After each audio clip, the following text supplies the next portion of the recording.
What's up, witches? What's up? I'm John, and that's Trisket, apparently, according to her sister.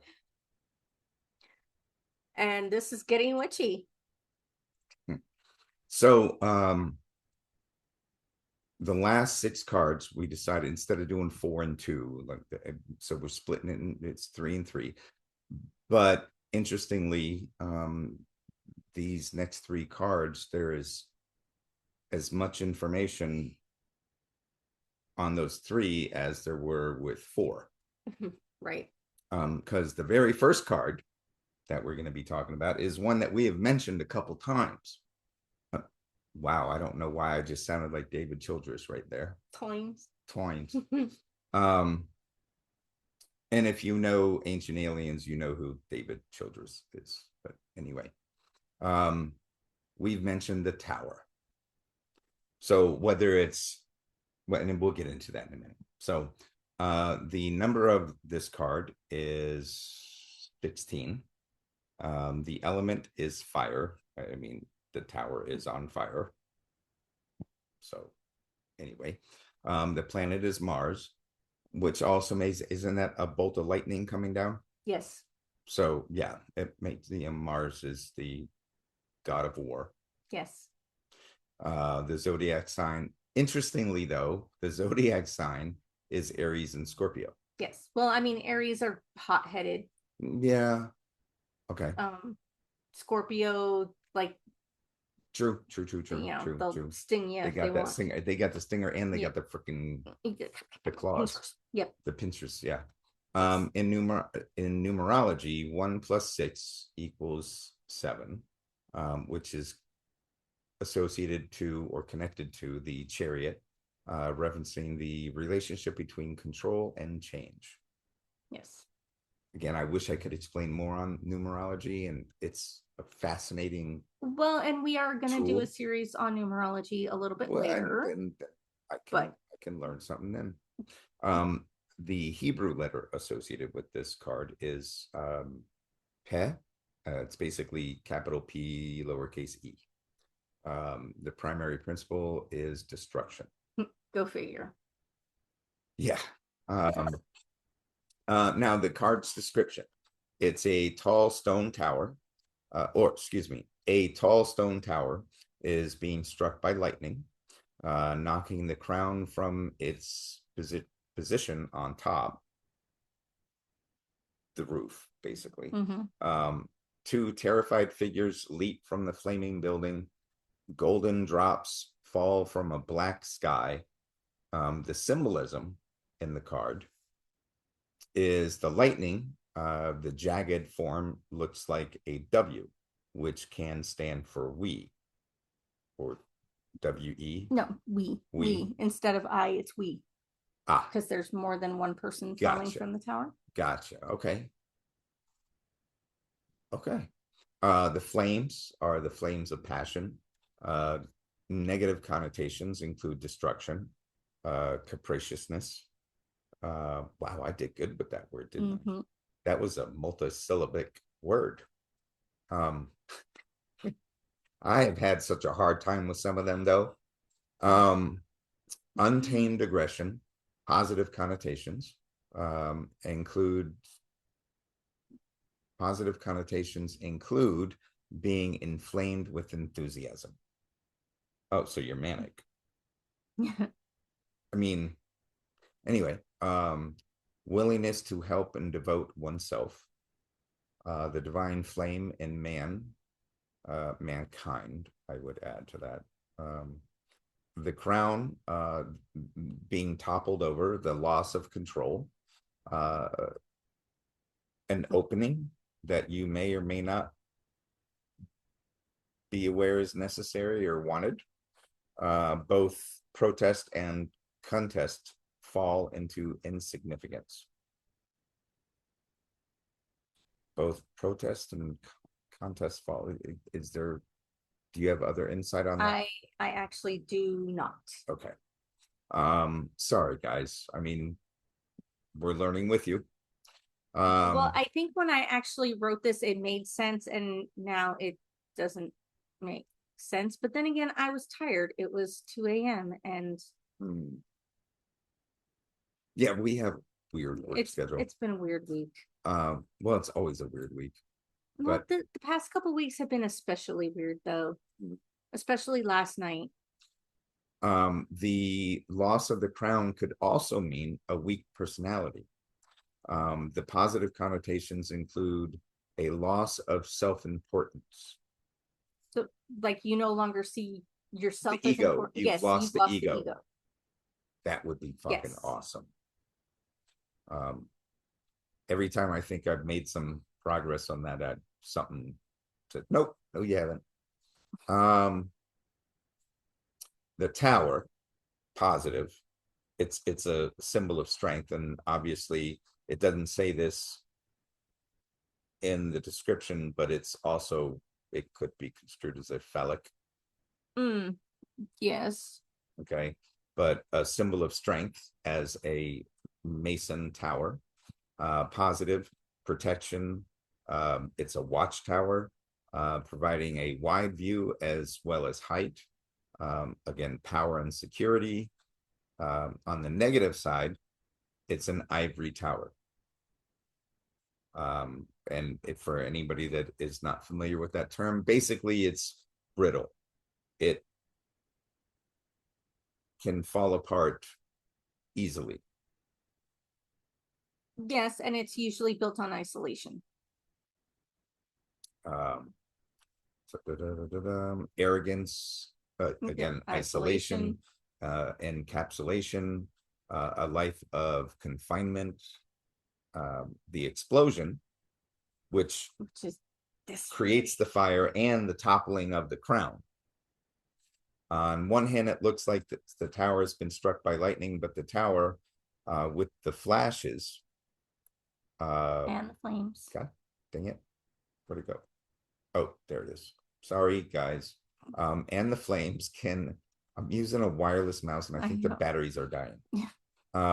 Flames, wait, let me start that over. No, I'm laughing because of what it's saying. But the tower with the flashes and flames can also be a symbol for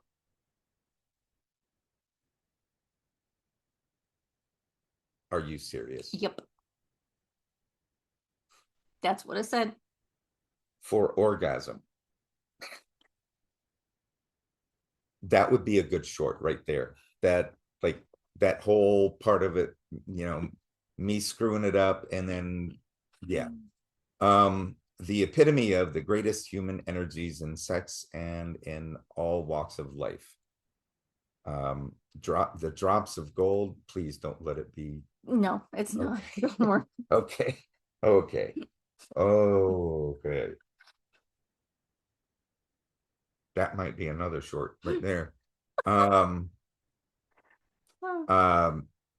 Drops of gold, 22 drops in the form of the Hebrew letter J for fire.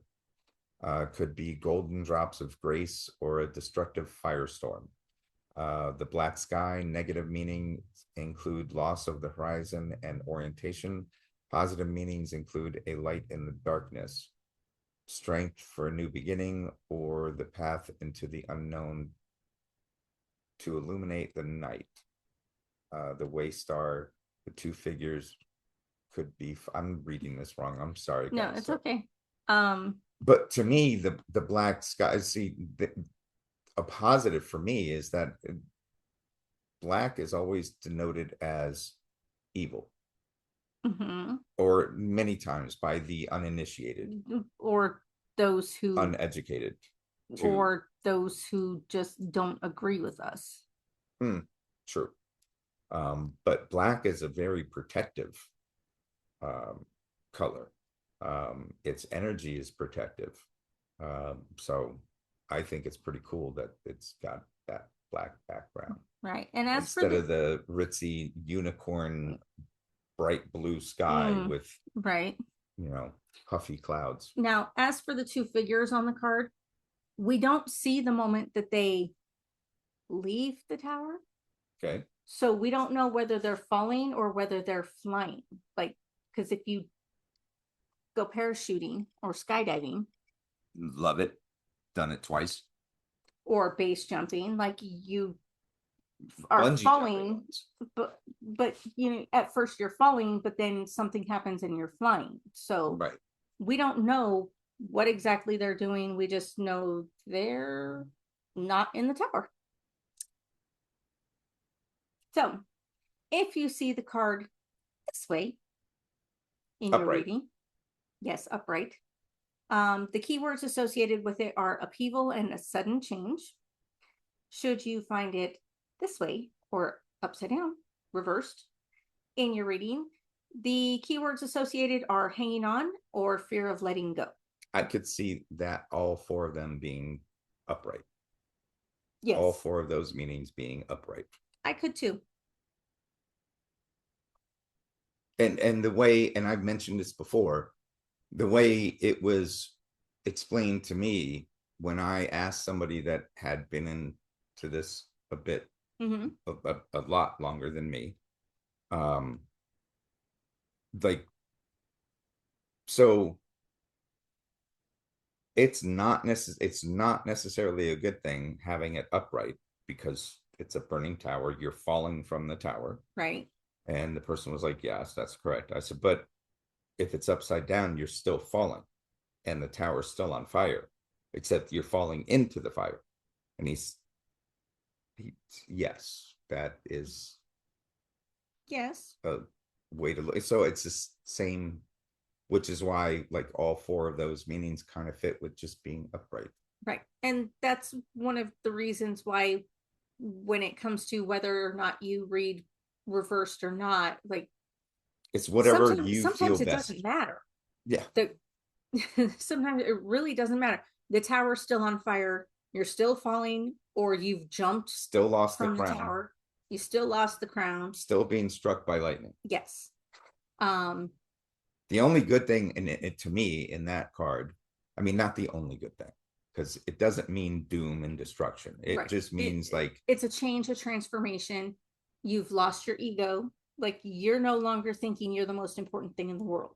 Right. Or you're on that path to realizing you're not. Right. That there are bigger things, more important Right. things that you need to be doing. But to me, the best part of that card is the black sky, because to me, black is, it absorbs negativity. It protects. It's just, it's a good thing.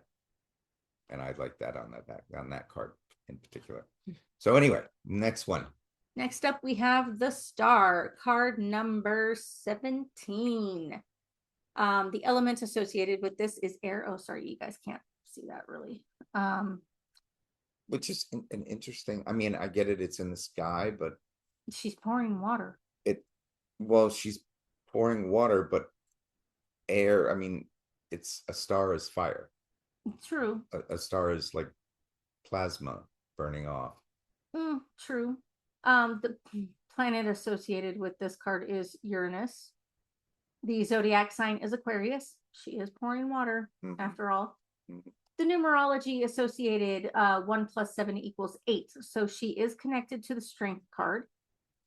The Hebrew letter is Tzadi, Tzaddi. I hope I pronounced that right. I don't want to offend anybody. The primary principle is revelation. Especially not today's. I'm sorry. Right. Sorry. So the card description. A nude woman is kneeling on the riverbank with one foot on the water. It's not in the water, it's on the water. The stars in the light blue sky look down to guide her as she pours water from 2 jugs. One of them is into the water, and then the other one is onto land. In the middle of the white stars is a yellow 8-pointed star. And in the background to the right of the woman is a tree on a hill, and a bird is perched on top of the tree. Now, the symbolism in this card, we're going to go ahead and just start off with the elephant in the room, the nudity on the card. In its negative aspects, it does warn against shamelessness and crudeness. Right? There's nothing shameless or crude about the human body, especially the feminine. In its positive aspects, it represents a personal veracity or a fairy tale beauty. The figure's position, so the position that she is actually in, kneeling on the land with 1 foot on the water, indicates dedication and contemplation. It's also perhaps a reference to Narcissus of Greek mythology, because it's the same position he took as he was falling in love with his reflection in the water. Sorry. Sorry. I mean, Greek and Roman mythology is just it's interesting. Yes, it's it is. Extremely. It's so I actually got into a conversation once with somebody about Narcissist. And Narcissist. And they were like, well, what's the difference between the Bible and Greek mythology? I was like, well, the Bible is basically like an instruction book. Like they believe it's an instruction book on how we're supposed to live, whereas Greek mythology, like, that's showing even the gods are messed up. You can't expect people to be perfect if their gods are not perfect. Right. But anyway. So he fell in love with his own reflection. Yes, and fell into the water and drowned. And it sprouted a flower. Oh. But anyway, her positioning could also be seen as she is seeking her image in vain in the agitated waters, because the waters are not still. She's pouring water into it, so it's her image is not clear. The jugs that she is carrying. Which ones? The what? Which jugs? The ones that she's pouring water out of. Oh, okay. I was trying to make a joke you didn't catch on. Somebody out there caught on to what I was talking about, but go ahead. The jugs equal spiritual capacity, the embodiment of our feelings. Ancient writings describe man himself, or mankind, as being a vessel fashioned by God, or a component of the cycle of life, which is the water. Now she's pouring water into water. She's also pouring water onto land. This represents the cosmic cycle, a place for everything and everything in its place. That's just tea, guys. Some of the energy is used to make the earth fruitful again. That's the water that she's pouring onto land. And then the rest flows right back into where it came from. That's the water she's pouring into the water. Now, the water, I'm not sure if you guys can see it, but it actually forms 5 different streams. 3 here, and then 2 here. And those 5 streams actually have their own meaning, which is the quintessence of each person, humankind, as a part of creation, and as its active partner. So not only are we a part of creation, but we're also an active partner in creation, because we create, we have kids, we grow things. Women create, but anyway, go ahead. The fact that she has her foot on the water, in its negative connotation, means that there is no access to feelings, because again, it's on top of the water, it's not in the water, and water represents emotion, feelings. So one dares not enter the water as if the soul is frozen, or they're unable to take the plunge into the water. In its positive aspects, the waters, the soul, and faith all provide a basis and a standpoint. So I guess kind of like, Jesus walked on water. Right. So there's faith, there's energy there. This 8-pointed star right here in the middle, the yellow one, is a symbol for the pure, true, clear, and purged core of the soul, the indestructible and inalienable essence that resides in every person. So it's basically like, what makes you you? Right. The tree on the hill, I'm not sure if you guys can see it. This is the hill, this is the tree, and that's the bird. So the tree on the hill is the connection between heaven and earth, or the gradual union of the microcosm and the macrocosm. So if you don't know what those two words mean, the microcosm is our inner world and the macrocosm is the outer world. So it's the connection between the two. And the bird, I'm not sure if you can tell, but he has a pretty large beak, and he's indicative of an ibis, which is the bird that the ancient Egyptians used as their representation for Thoth, who was the equivalent of the Greek god Hermes. Also, it is said that an ibis was the bird that guided Noah to land after the Great Flood. Now, the light blue sky has a few different meanings. One, it's the heavens, the divine realm, and the realm of the will. Light blue is indicative of openness, especially when it comes to the sky. But when it comes to water, it's basically clarity. That things are clear. In its positive forms, it represents lightheartedness, nonchalance, purpose of will, and a lucid mind. But in its negative connotations, it represents confusion, probably because the waters are agitated here. In its upright meanings, when you moved it, it actually kind of looked like the water was. But anyway, go ahead. I'm sorry. Upright keywords associated with this card include hope and healing. Well, first of all, like, holy batshit Batman, that was a lot on this one card. That's like 2 cards. I mean, we've had 1 or 2, maybe 3 other cards that had a much. lot. But okay, all right. Right. And when it is reversed or upside down, it represents a loss of faith or disconnection from source.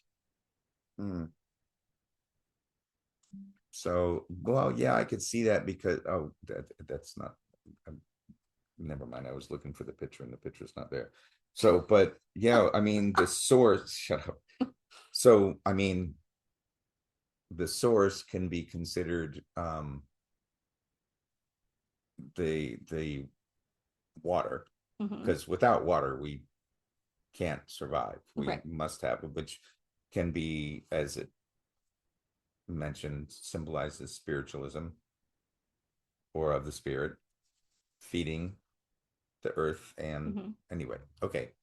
The moon, card number 18.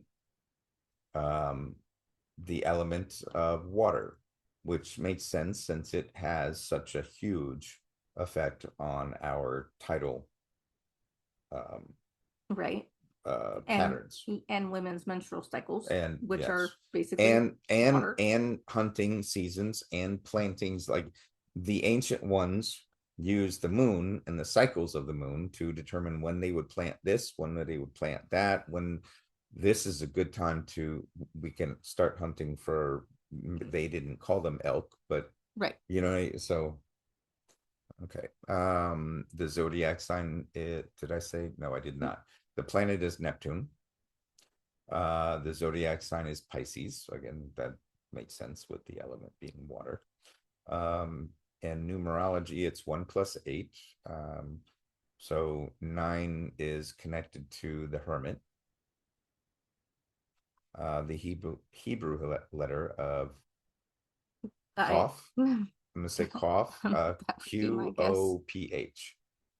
Qoph.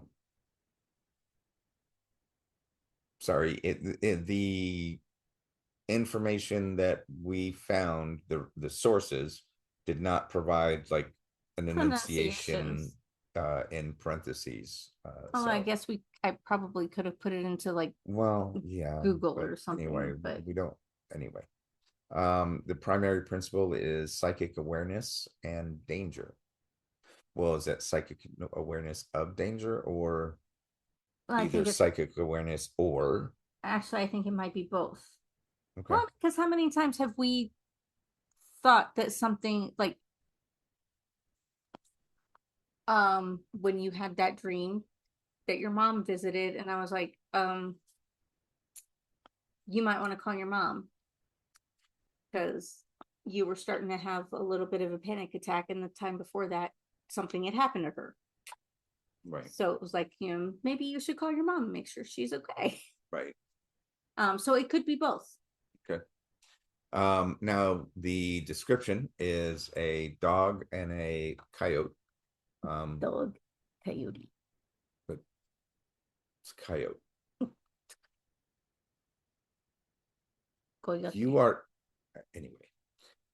They are seen howling at the full moon, which hangs in a light blue sky, which is rare. Mm-hmm. The moon appears to be a full moon, half moon, and sun all in one because it's radiating so brightly. Full moon, half moon, and then sun with the rays. In front of them is a crawfish in a river. And that's not crayfish. Still, some people call it crayfish, some people call it crawfish. A long path runs between them. The moon is positioned between the two towers from the death card. Oh. And then we have. So it's associated with the death card. It is in a way, yes. Yeah, we'll get into that, I believe. Golden drops fall from the moon. Oh, gee, I wonder if does this have anything to do with an orgasm too? No. Okay. That I can't believe that was actually, and that's in the book. The book that comes with the cards. No, that was in a different book. But written by the same. But written by somebody who knows the cards. Okay. But uses their artwork and everything. Yes. So they had to have permission. So, okay. All right. Sorry, guys.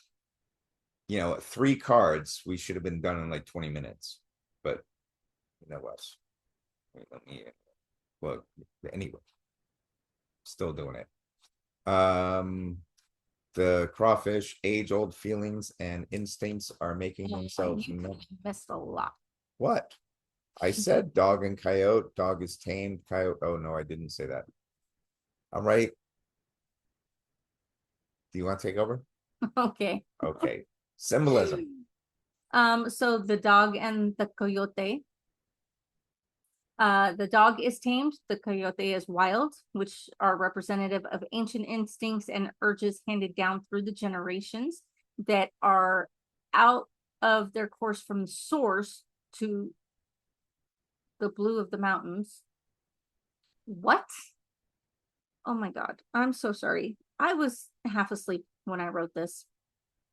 Okay. So this one's tamed, this one is wild, but the ancient instincts are the same between the two. Okay.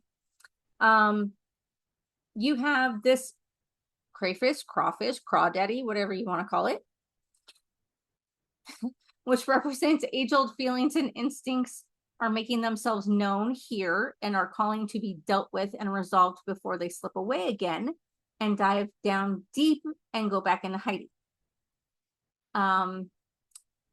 There is no human figure depicted in this card, which warns against the kind of feelings that surface at full moon and threaten to engulf us, because we get sucked below and stand there unable to move or bark at the moon. Oh my God. No, go ahead. Go ahead. I just figured out why you're laughing. Go ahead. In a more positive light, the gates of heaven are open. The sun moon aspect here, negative connotations represent that day and night are one, and one lives the whole time as if it's in a dream. But in the positive respect, the moon is fully illuminated and the nighttime wishes are fulfilled in the day.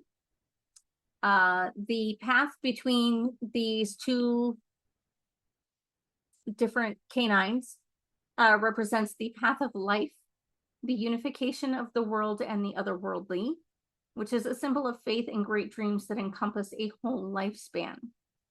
The 2 towers represent the gates of heaven. They are open wide. They symbolize. But they're on the death card. They are also on the death card, yes, in the very back of the death card. Okay. They symbolize a warning against rigidity and against turning into a pillar of salt like Lot's wife did. If you're not familiar with that story, Sodom and Gomorrah. Sodom and Gomorrah, they were warned to leave and not look back. And his wife looked back and she turned into a pillar of salt. Which is supposedly still standing. Yeah, Supposedly. allegedly.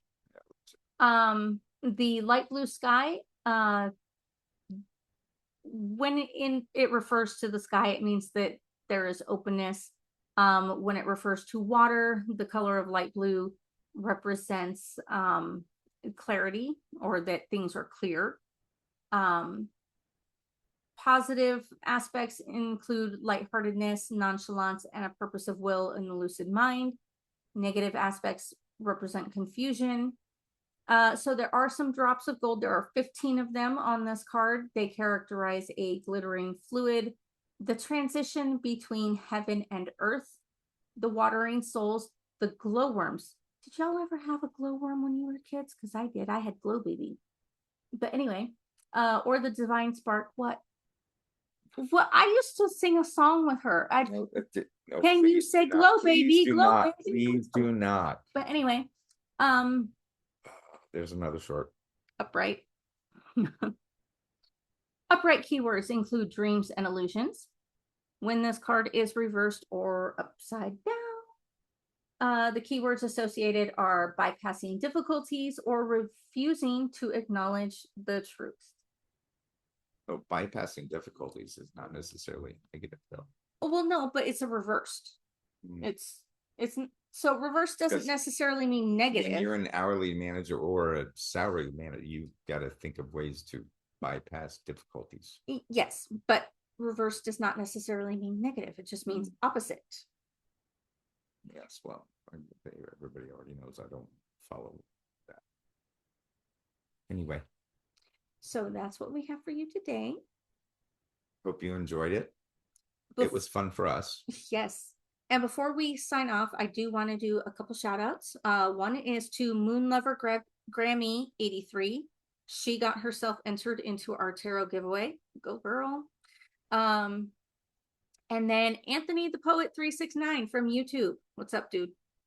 If you are wanting to get into our drawing, our giveaway, do it now. Okay, April 22nd is coming up very fast. So make sure you go to either our Instagram or our Facebook page, find the post that says which deck and like it. Comment on what deck you would pick, how many times to shuffle and cut the deck, and your email address. Of course, if you don't want to put your email address on that post, you can always email us at gettingwitchypodcast@gmail.com and let us know which of the posts that you commented and liked so that we can verify it and we'll get you entered in. Have a great night, everybody.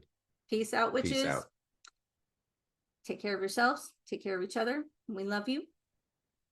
And we can't wait to see you again.